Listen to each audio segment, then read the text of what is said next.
is a country in North America which consists of 10 provinces and 3 territories. Canada is located in the northern part of the continent. It extends from the Atlantic to the Pacific Ocean and northward into the Arctic Ocean. Ottawa is the capital of Canada and is the 4th largest city.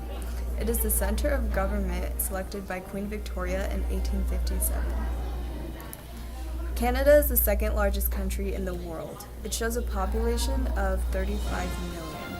Canada is a constitutional monarchy and a federal state. Canada's current official languages are French and English. The Canadian motto, A Mary Esque ad Mer, means from sea to sea. Canada features the longest coastline in the world. It shares the longest land border in the world with the United States. The name Canada comes from the word Canada, which means settlement or village in the language of the indigenous St. Lawrence Iroquois. Canada has over 30,000 lakes. The winters in Canada can be very cold with temperatures dropping below -40 degrees Celsius in some parts of the country.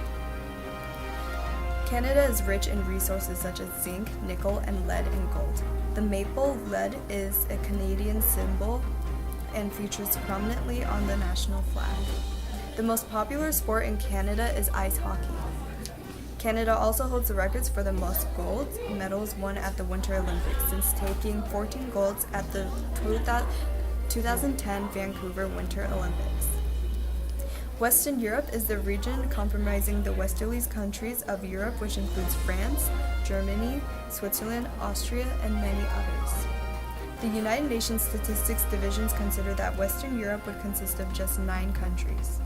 Although the United Nations regional groups included European countries from the undesignated Northern and Southern Europe countries in the Western European group. Only 3% of Western Europe falls in one of the major time zones in Europe, known as the Western Europe time zone. Countries described as Western Europe are developed and characterized by democratic political systems and mixed economies and are members of the NATO, which is the North Atlantic Treaty Organization, and EU, which is European Union.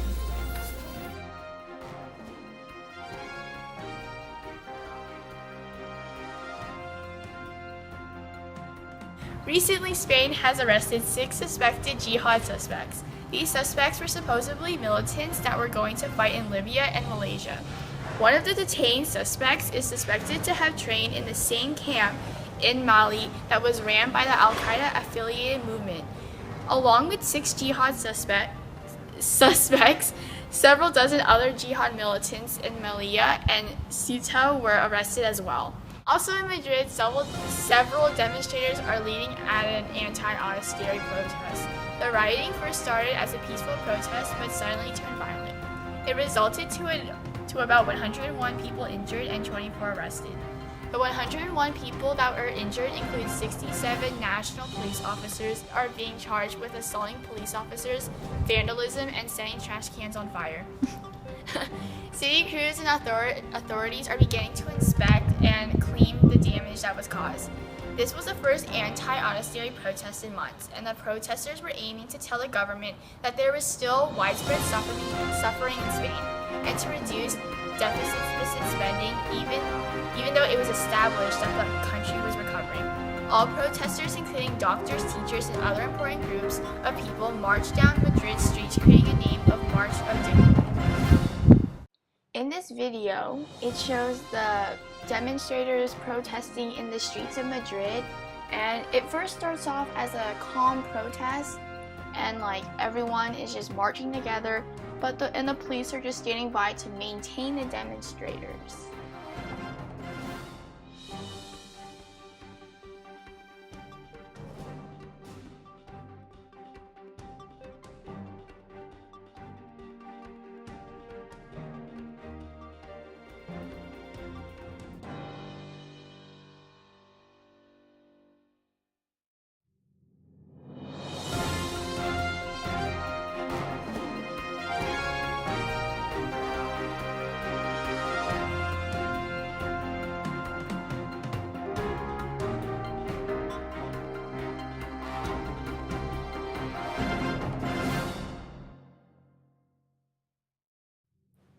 When it turns to night, the demonstrators start becoming more violent, and the police are sent out to defend the protesters against other innocent civilians.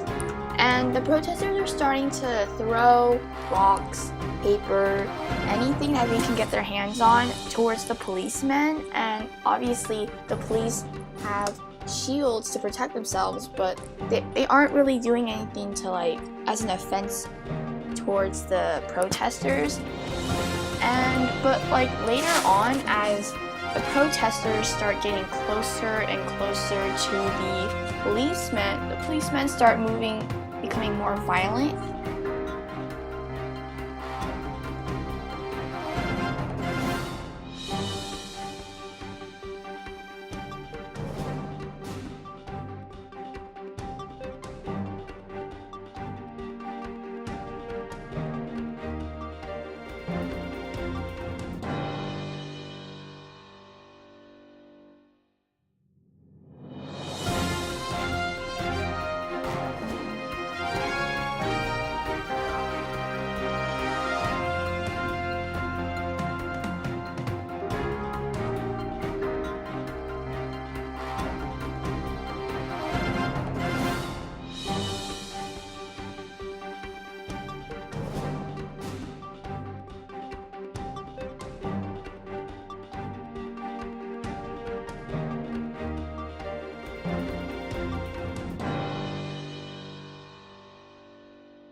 But an Ebola outbreak has killed about 59 people in Ghana, which borders Libya and West Africa. The patient is now being held in an intensive care unit, being isolated. He's being studied. Possible Ebola case detected in Western Canada. A man in Western Canada has been hospitalized with symptoms of hemorrhagic fever, resembling the Ebola virus after returning from a visit to Liberia. 60 people have reportedly died from an Ebola outbreak in the southern forests of the Western African nation of Guinea, and 6 suspected cases have been found in neighboring Liberia. The Canadian man had recently returned from Liberia to Saskatoon, Saskatchewan, and fell ill soon after his arrival. The man is being examined for a suspected case of viral hemorrhagic fever and is currently in isolation in critical condition. Viral hemorrhagic fever is in fact a generic term that refers to a number of diseases found in Africa, including Ebola hemorrhagic fever, Lassa fever, Crimean Congo hemorrhagic fever, and yellow fever. Hospital officials say the man's exact diagnosis is yet to be determined.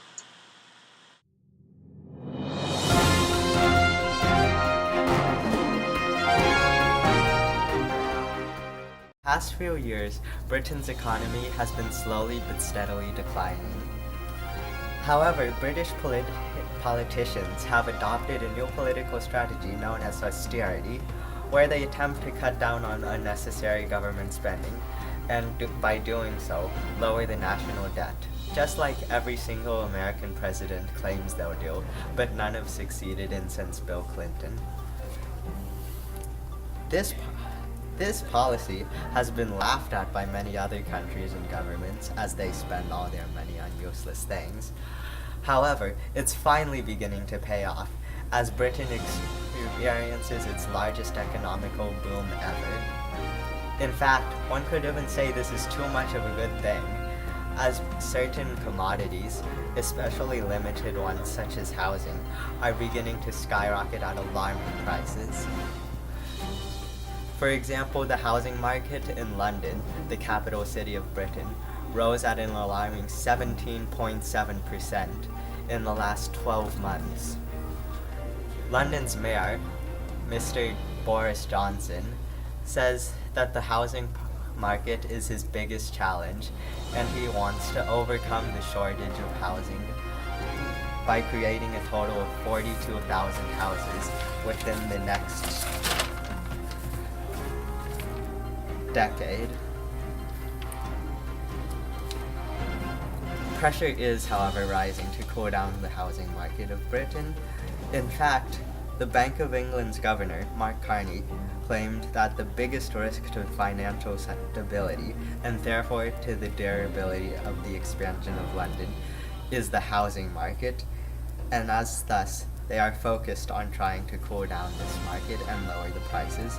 Some desperate buyers are even ignoring the potential risks associated with houses and the trouble and costs that come with it. And as such, they are finding themselves in financial crises due to spending all their money on trying to buy a house as fast as they can.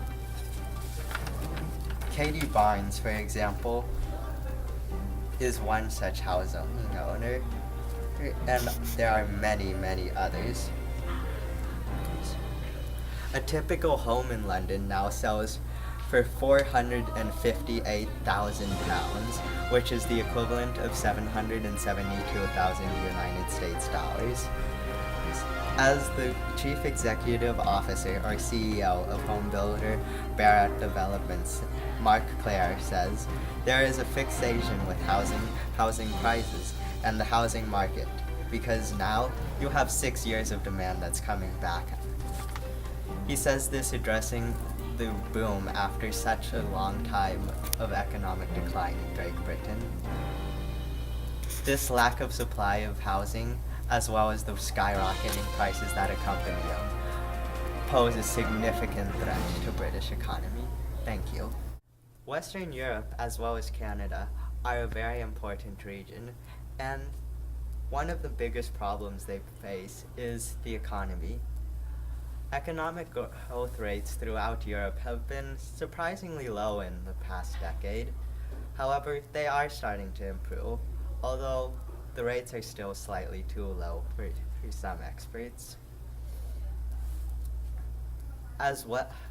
In addition, the European Union's government is facing fierce opposition from many parties, and these parties aren't really united with each other. While they all oppose the European Union's form of government, in which many different European countries are governed under one single body, they don't disagree on how they oppose it. Many of them offer different policies, strategies, or solutions to solving the problem of a Western European Union governing all of Europe. However, while all of these people have gained much popularity and support in their opposition, they all oppose each other just as much. That was terrible.